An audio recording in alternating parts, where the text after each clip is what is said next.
Twongeye kubaha ikaze mwe mudahwema kudukurikiraho muri mu mpande z'isi n'iz'igihugu cyacu zigiye zitandukanye, tubahaye ikaze. Uno munsi ndagira ngo tuvuge kuri uyu mwana witwa Fabrice wamenyekanye mu ndirimbo yitwa Mariya Mubyeyi Mutagatifu.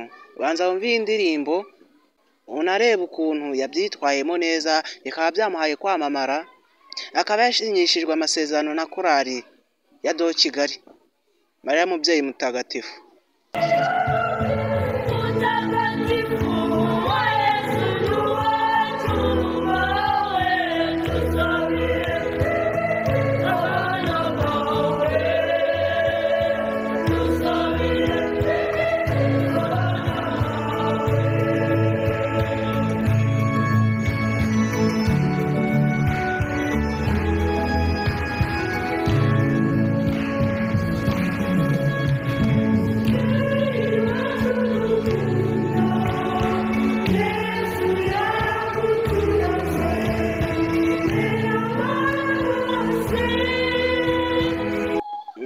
Ko muri kugenda mubyibonera kandi munabyiyumvira, ni umwana amenyekanye cyane mu ndirimbo yitwa Mariya Mubyeyi Mutagatifu, akaba yamenyekanye nk'umwana uzi gukora mu gahogo.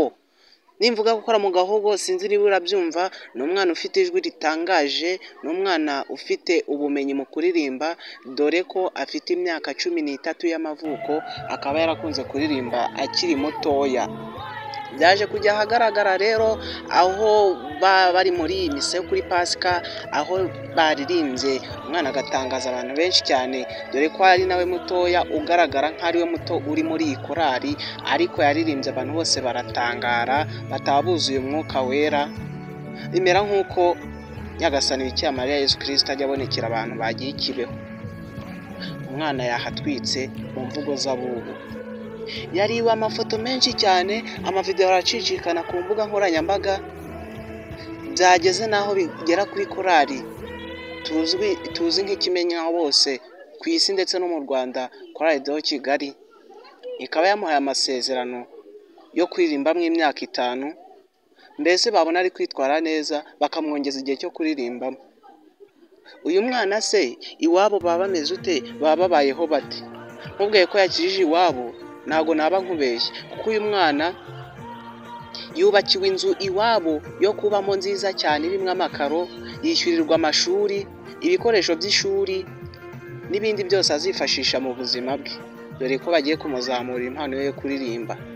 Umwana bamukoresha ikiganiro avuga yuko kuririmba yakuze abyisangamo, kandi hari n'indirimbo yahimbye ku giti cye. Nimbivuga gutyo ubyumve kandi ubisobanukirwe. Gusa sinzi niba uri kumva iki kintu. Ni umwana witwa Ishimwe Fabrice, akaba yamenyekanye mu ndirimbo Mariya Mubyeyi Mutagatifu n'izindi nyinshi zigiye zitandukanye. Ni ukuri mvuze ko uyu mwana afite impano, ntago naba mbeshye, kandi namwe murabyibonera. Yamenyekanye nk'umwana uzi gukora mu gahogo, dore ko afite inganzo, afite ukuntu ahina ijwi rye rikaza rigororotse kandi rimeze neza, rigashimisha Imana ndetse n'abantu benshi. Ari gucicikana ku mbuga nkoranyambaga, ku mastatasi ya WhatsApp y'abantu, ku ma YouTube ndetse n'ibindi bitangazamakuru bigiye bitandukanye hano mu Rwanda rwacu. Reka mbe mbasezeho, ibiganiro byacu nakagaruka. Ciao ciao, Isho Boy Praise Boy. Kora subscribe.